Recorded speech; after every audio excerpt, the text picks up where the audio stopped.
Hi everybody, you're very welcome to today's Saturday session where we're going to focus on demand, supply and putting them together in the market equilibrium. This question is bound to come up somewhere on the paper. I've yet to see an economics paper where there hasn't been either a mixture of both demand and supply and the market equilibrium, or maybe just one, either demand on its own or supply on its own. But realistically, this is a topic that is going to come up.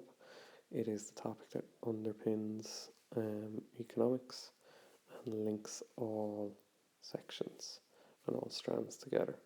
So it really is vital that you have a good grasp of the foundational concepts behind demand and supply, that you can draw both and graphically represent both demand and supply graphs, how they merge together to become a market equilibrium, and then looking at how either demand or supply will shift either left or right due to external factors affecting them.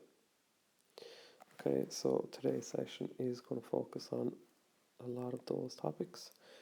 We're going to start by looking at the graphically representing our demand, supply curves and our market equilibrium curves.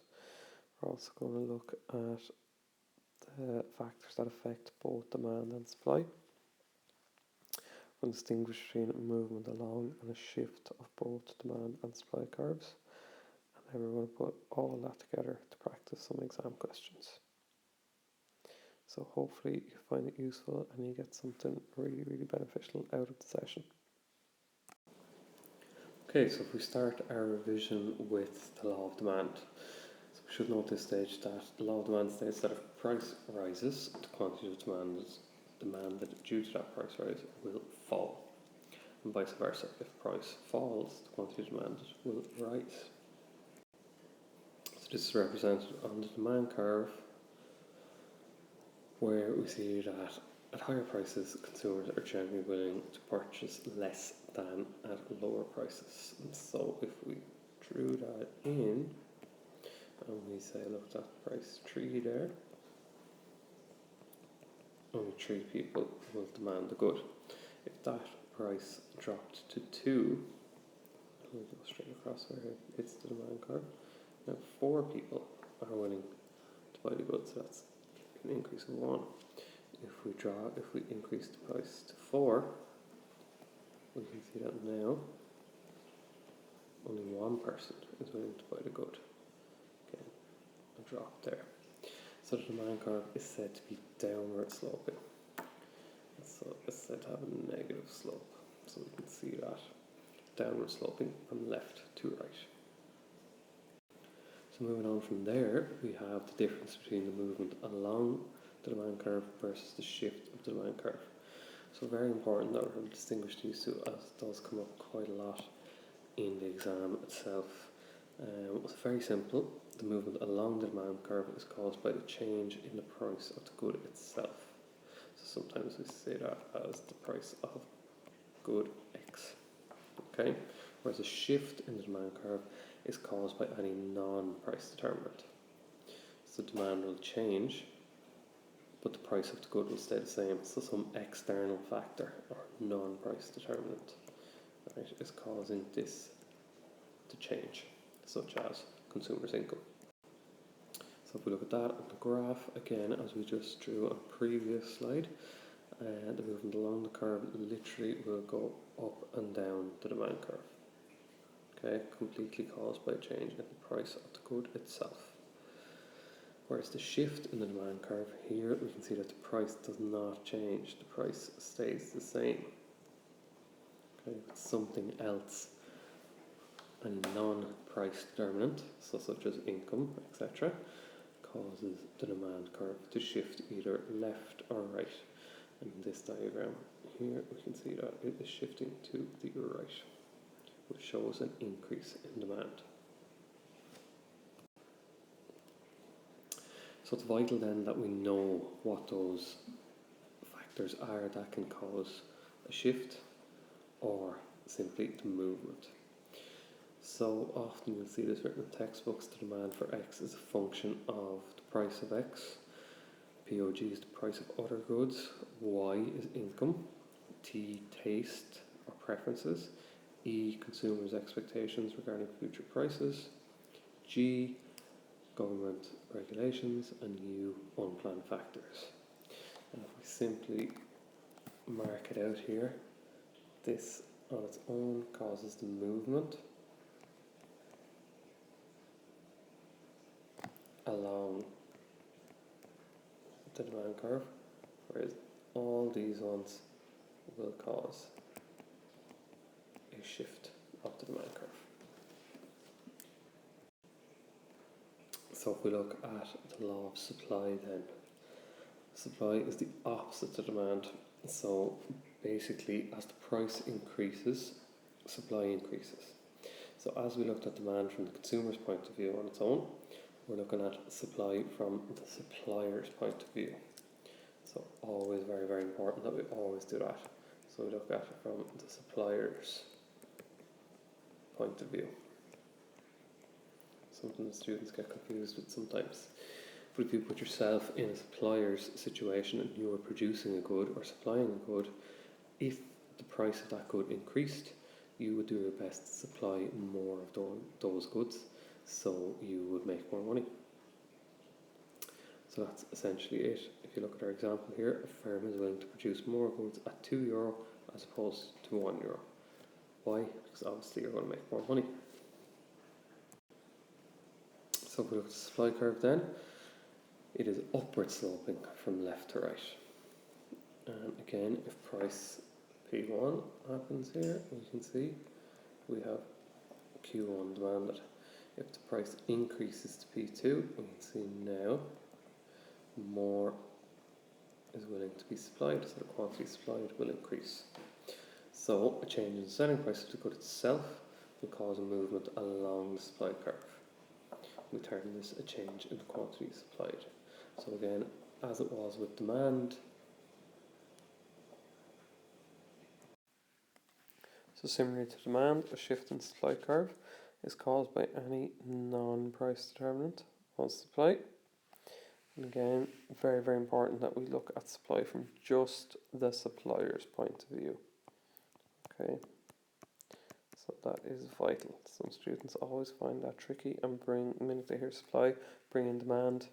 Don't need to worry about that. Just looking at it at the supplier's point of view until we actually put them both together. So shift in the supply curve illustrates different quantities supplied at the same price. Again, same as demand, can shift left or can shift right, depending on obviously if it's an increase or decrease in supply. So as we had with demand, you're going to have two curves. Again, price is not changing here, so it's a non-price determinant. That is going to cause supply to shift to the right if it's an increase in supply, and then to the left if it's a decrease. Okay. So as we said, it's a change in any of the factors other than price. So any non-price determinant. Okay, very same idea as we already had with demand. Okay, so any non-price determinant. So this is really a vital slide for you to know and for you to remember. Obviously not just for supply, but when you're looking at the market equilibrium and looking at putting both demand and supply together, your price of the good always going to cause that movement along it. So any change in price of good, whether it's demand or supply, will always cause a movement along the curve, whereas your shift then will be the price of other related goods, cost of production, quite an easy one, factors outside the control of the firm, state of technology, taxation and subsidies, objectives of the firm, and the number of firms in the industry. So these are all related to supply. Again, vitally know really for the equilibrium section. Right, when you put demand and supply together, that market equilibrium point, whether it is supply that's going to shift or whether it's demand that's going to shift. So you really need to know these in detail, because you'll be given a scenario in a question and you'll have to decide, number one, is it actually supply or demand that's been affected, and then that effect will it cause it to shift either left or right, obviously resulting in a new equilibrium position at that point. So there are some of the questions we're going to practice later on. So now we put the both of them together. So where demand and supply meet, you get your equilibrium. Okay, so price equilibrium and quantity equilibrium. Again, symbolizing this diagram by a little P star and a Q star. Alright, so it's very, very simple. It's the point where they both meet and there's no tendency for price to change. Okay, and that's a common thing that's left out by students. Okay, in your definition, they often say it's where supply and demand meet, but they always forget to say there's no tendency for price to change. So what does that actually mean? Okay, no tendency for price to change means that pretty much everyone is satisfied. Okay, the number of goods demanded equals the number of goods being supplied.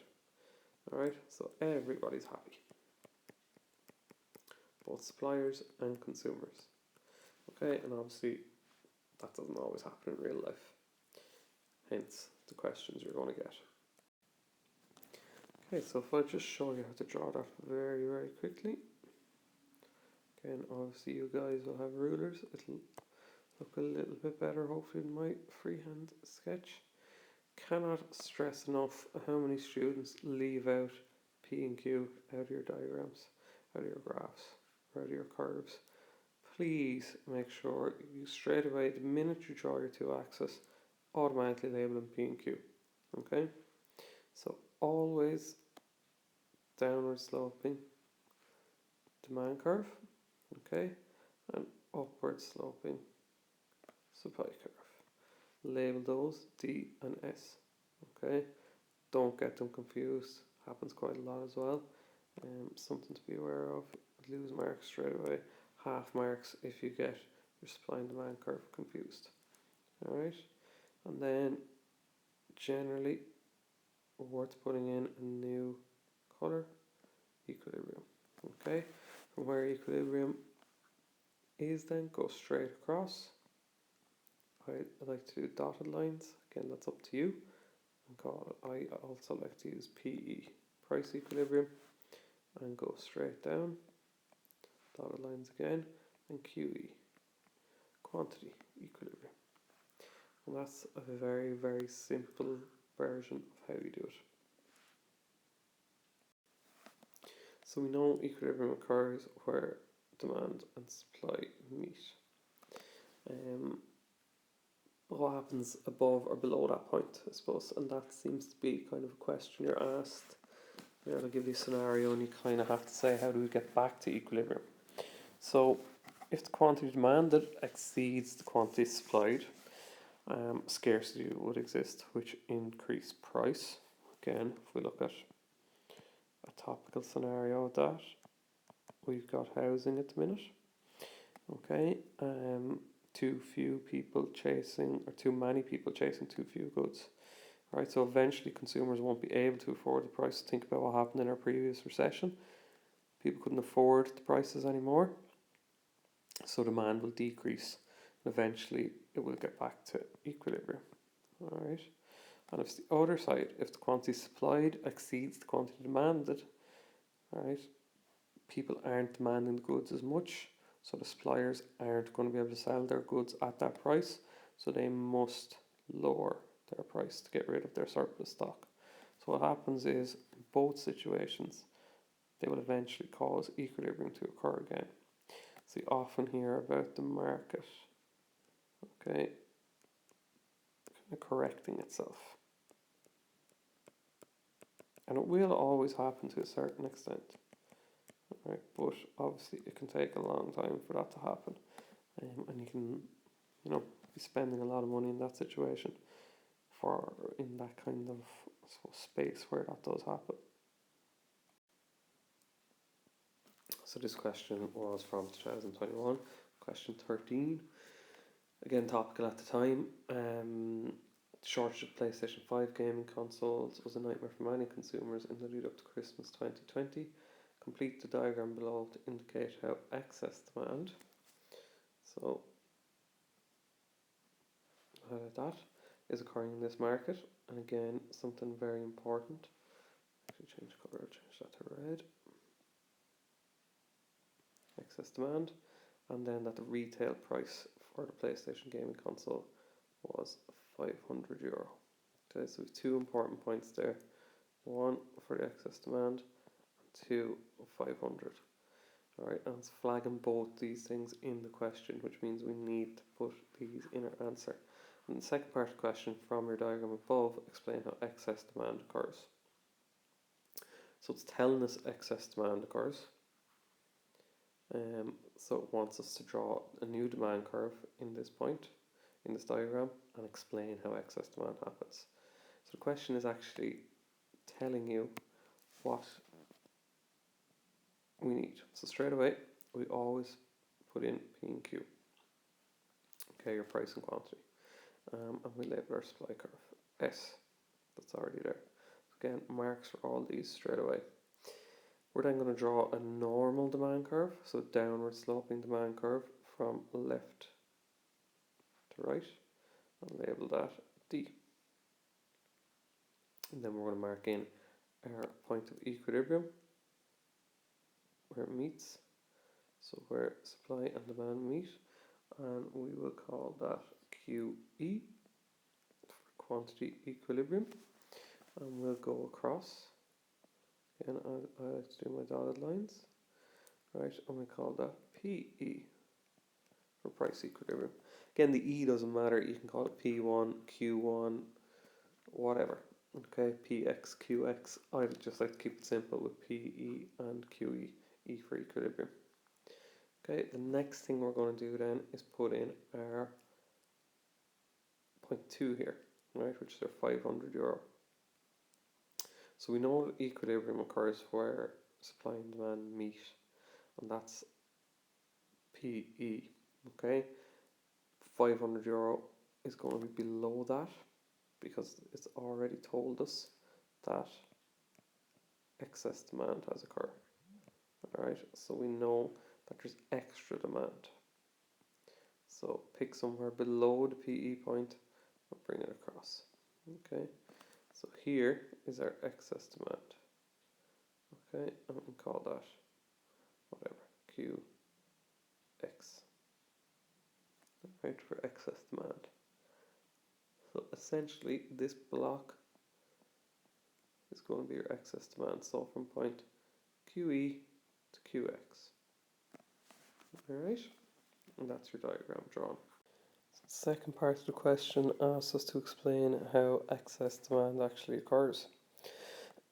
So, explaining it, I suppose you can see that at price 500, we get quantity QX. Okay, so basically what that means is this point here, there is more demand than goods available. So there's more demand. Obviously we've got a fixed supply curve here, so there's more people demanding the good when the price is €500 than there is products available, PlayStations available. So what that basically means is the price charged in this is too low, so excess demand then will put pressure on the price, driving the price back up to equilibrium. So eventually we'll move back up to here. Price will keep going up until we reach the equilibrium point, which brings us across to PE over here. So basically by price keeping going, increasing or keep going up, demand and supply will meet again at the equilibrium point.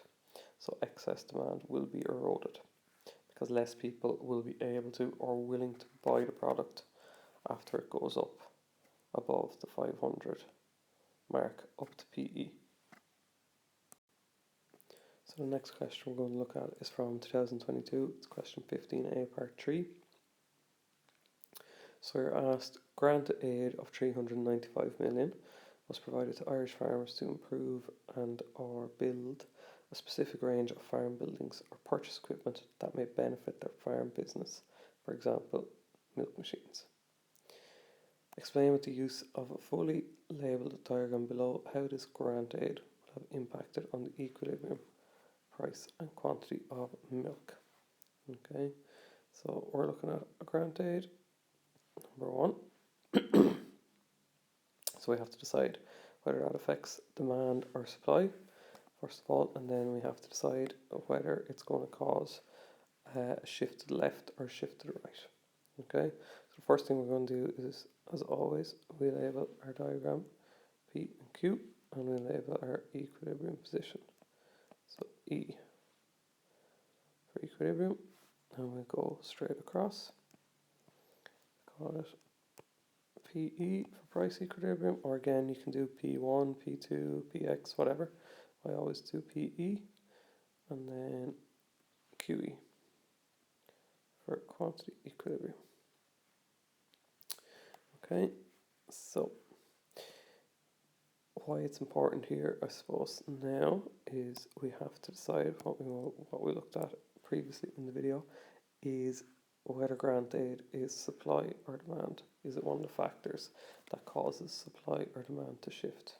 Okay, and if you have a good grasp of those factors, you should be able to realize that grant aid affects supply. Okay, so grants cause supply to increase as they lower production, they lower the cost of production. Okay, so to make it cheaper for a company to supply goods. So again, we should have labelled our demand curve already and our supply curve already. So now we're going to label this supply curve S1, and I'm going to just change the E to E1. Okay, because we're going to draw a new supply curve now. I'm going to draw that in red. So our supply is going to increase because grants have made it cheaper to supply, so costs of production have become lower. So we draw a new supply curve out here, and we call it S2. That gives us a new equilibrium position here. So we're going to call this E2. Okay, and down here, straight down, will give us quantity, QE2, we'll say, and price of PE2. Okay, so that is your fully labelled diagram. Supply has shifted to the right because grant aid of 395 million has made it cheaper to produce that good. So you'd be after stating that, so you'd state that in your explanation then underneath the diagram. So supply is going to shift right, okay, because grant aid has caused a lower cost of production, and then you just state what happens with the new equilibrium position. So you would always go with the explanation saying that the equilibrium price, so it's an equilibrium price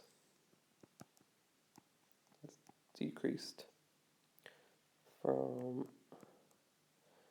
PE in this sense to PE2, and equilibrium quantity has increased from QE to QE2. Again, that's very shorthand. Obviously, you'd write that in full words. You wouldn't be using arrows, etc. But you get the idea.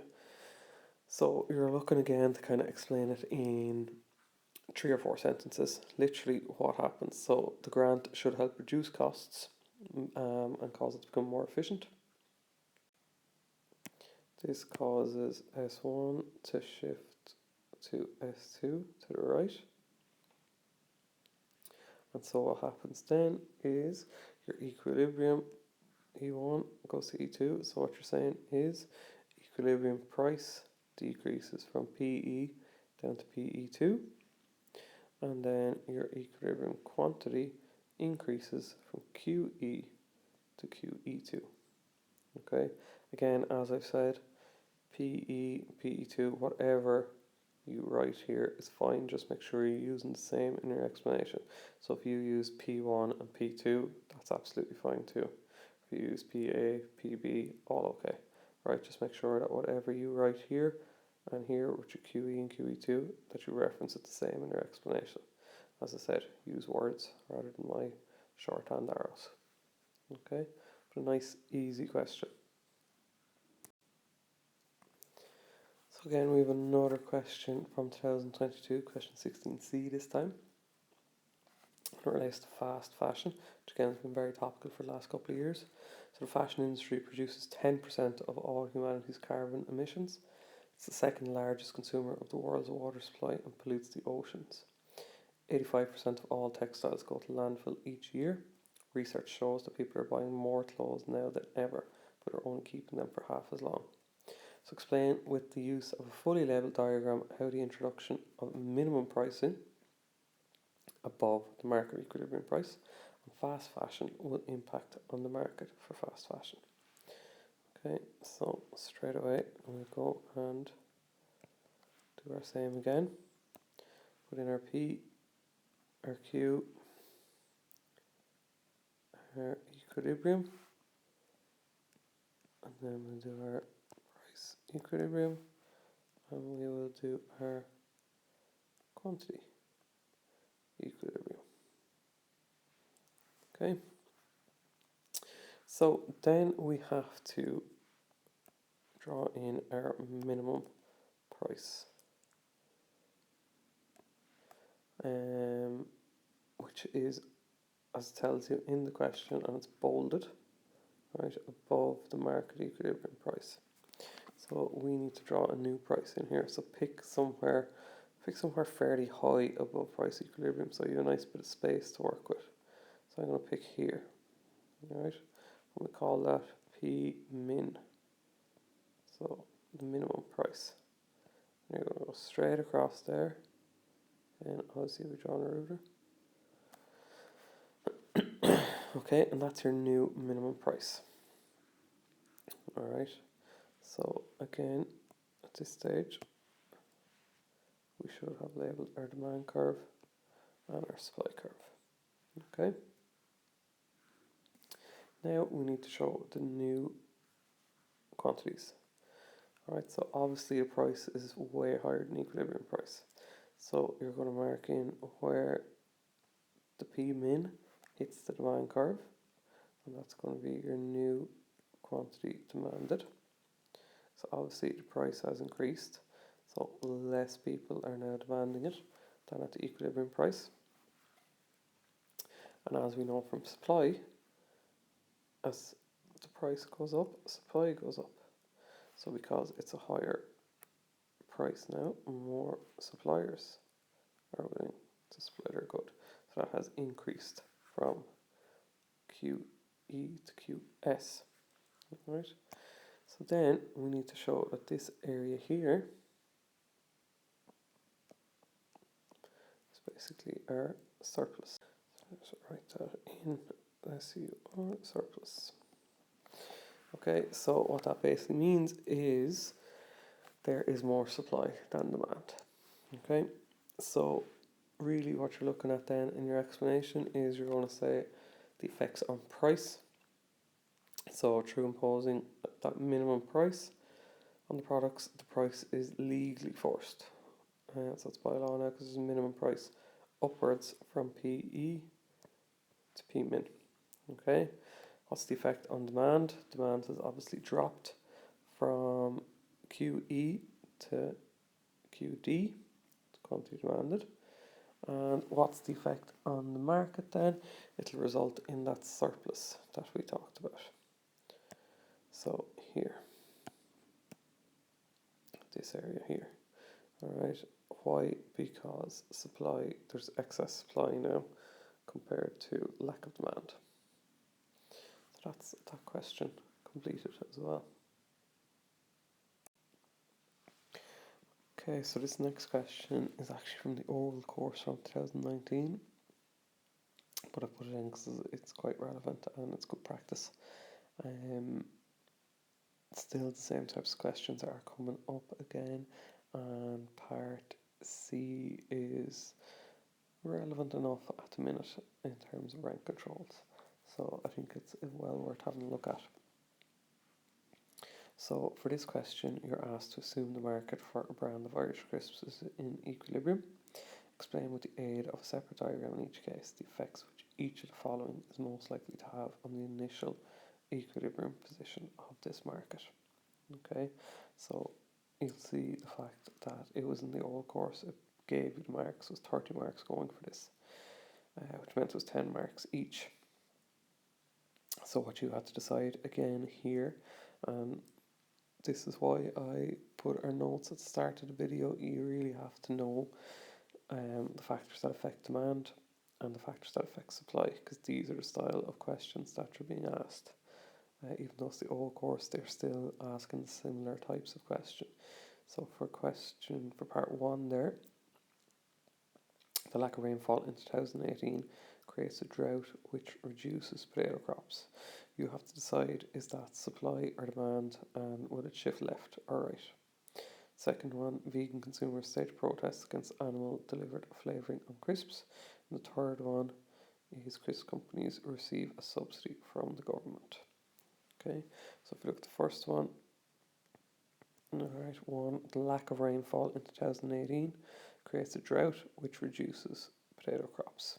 Okay, so that's an unplanned factor. Alright, it's a drought, so it's going to affect supply. Okay, and supply is going to shift left because it decreases. Second one, vegan consumers stage protests against animal-derived flavouring on crisps. So that is demand. And it's a change in consumer taste, basically. So it's that point that affects demand, and that is going to cause demand to shift left because less people are going to buy it due to that protest. And the third one then, crisp companies receive a subsidy from the government. So again, that is subsidy, so that is supply. And subsidy makes it cheaper to produce goods, so that means supply is going to shift right. Okay. So there is the diagram drawn. So you are showing that supply is shifting left, right, which gives us a new equilibrium position. So we have equilibrium 1 and we've got equilibrium 2. Okay, so the lack of rainfall reduces the potato crop, which is raw material used in the production of crisps. So your 4 statements, this causes the supply curve to shift to the left from S1 to S2. And then you say the price and quantity will happen to it. The price will rise from P1 to P2. The quantity will fall from Q1 to Q2. So 5 marks for the diagram, 5 for the explanation. So something similar, similar style question can and will come up in the new course. So the second one then was the protest, and the protest against the product will create negative publicity for the product, reducing its popularity with consumers. So again, demand in this situation is shifting left, so demand is decreasing. So our equilibrium position here has dropped to here. So E1 has gone to E2. So again, step by step, explain it. This causes the demand curve for crisps to shift left from D1 to D2. Price will fall from P1 to P2 and quantity will decrease from Q1 to Q2. Right, as you can see by the arrows. Always worth drawing in the arrows and labeling as well. Even though it's not an American scheme there, I would always label your equilibrium position on both diagrams. On both curves, E1 and E2. Alright, sometimes you'll see that on diagrams, they will have it on it. And then if you don't have it, you lose marks. So always better to cover all eventualities. Right, you're not going to lose marks for labeling it, so definitely worth doing. The last one then is the subsidy. So the subsidy is payment from the government to encourage the production of the good. So quick explanation of what it is. This payment will cause the supply curve to shift to the right from S1 to S2. Again, let's draw in our equilibrium positions, E1 and E2. So we can see that supply has shifted right. So supply is going to increase. This caused the price to decrease from P1 to P2, and the quantity will increase from Q1 to Q2. So again, you're just literally explaining what's going on in the graph or in the diagram. Very, very straightforward question, but again, if you do not know the factors that affect demand and the factors that affect supply, this question will be very, very difficult for you, and it's easy marks if it comes up if you know those. So that's a minimum. Make sure you learn off the factors that affect demand and the factors that affect supply and be able to do these questions to practice these. And obviously that's, as we've mentioned earlier, is already at the start of the video, so really worth looking over that and making sure you absolutely know it in detail. So this is part C of that question from 2019, and again it's related to rent. Obviously we know the housing crisis is still very, very topical, it hasn't changed since that time. So it states that the latest figures from the RTB show rents continue to trend upwards, with average national rent increasing to €1,122 in quarter 3 of 2018, an increase of €78 since quarter 3 2017. So the diagram above illustrates government intervention in the form of a rent control or price ceiling. And this is something that's bandied about a few times in recent budgets, or discussed in recent budgets. Hasn't actually come in, but it's always talked about, so it's something that could easily be asked again this year or something like it. So the first point, or the first question you're asked here, is explain the impact of the implementation of the rent control with reference to the diagram above.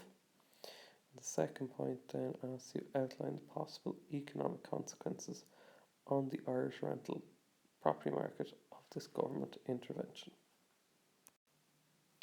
So if we look at the diagram, alright, PE is obviously price equilibrium.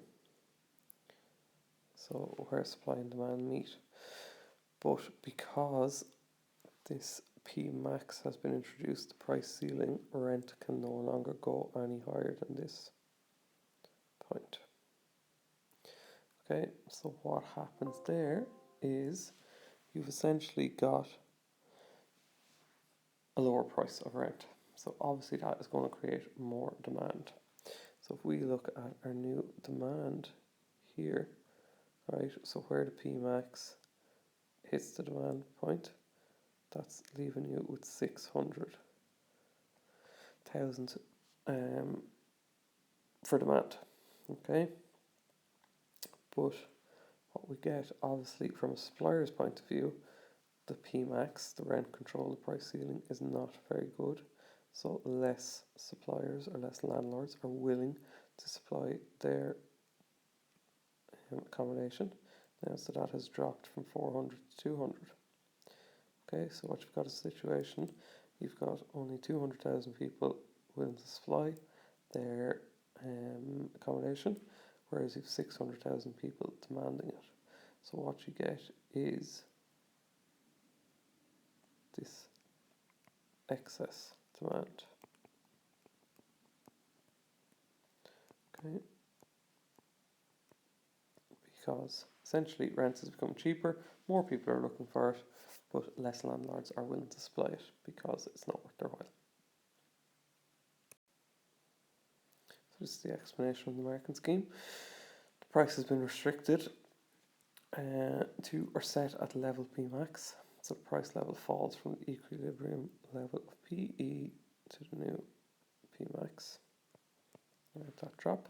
So the quantity supplied decreases from 400,000 to 200,000. The quantity demanded increases from 400 to 600. Okay. So again, what are you left with? This area of excess demand. So it creates excess demand or shortage of 400,000. Easy. Okay. So again, I put it in because I was just thinking it is still topical. It's worth revising.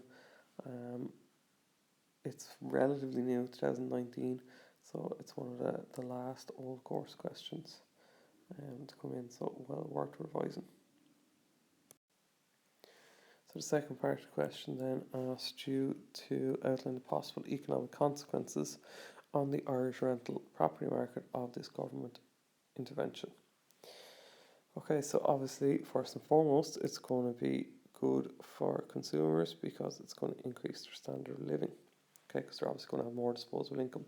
So consumers who manage to get a property to rent at this new reduced rate now have surplus income, which can be used on other goods and services, thereby improving their standard of living. So essentially there's less exploitation. We've seen on the diagram that excess demand is created. The quantity demand of properties will increase as it's much more affordable for consumers.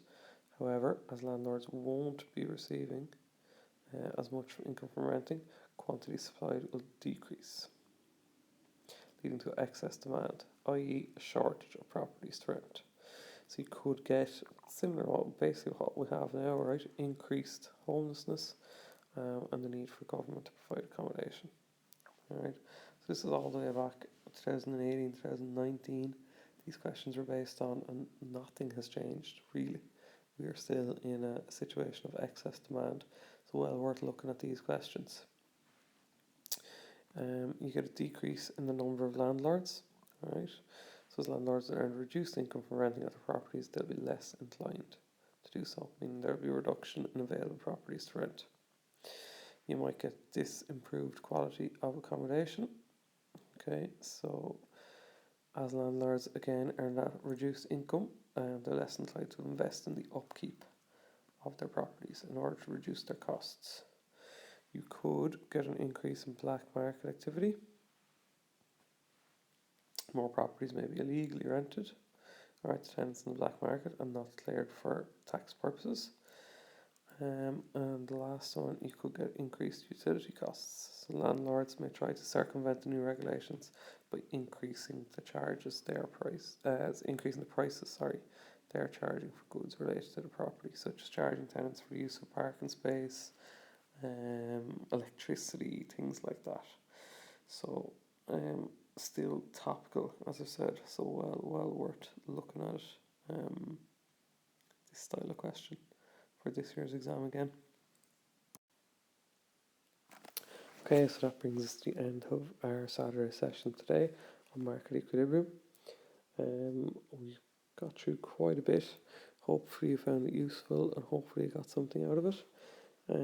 We have looked at the concepts of demand and supply and how they interact and interlink to give us our market equilibrium position. We have graphically represented all the curves, so demand, supply and the market equilibrium curves. We have looked at the factors that affect both demand and supply. We've looked at the factors that affect a movement or that cause a movement along both the demand and supply curve, and then the shift. So the factors other than price which can cause a shift of the demand or supply curve. And we've graphically represented those. And we have looked at all those factors together to practice some of the exam questions, the most recent exam questions that have come up. So hopefully, as I said, you found that really beneficial and useful. Again, as I said at the start of the video, at the start of the session, that this is pretty much a guaranteed question in some shape or form. Alright, I've yet to see an economics paper in all my years that doesn't have some bit of demand or supply or them merged together for an equilibrium question. So again, vital that you keep revising these topics and make sure you become absolutely familiar with them, that they become second nature to you for the exam in June.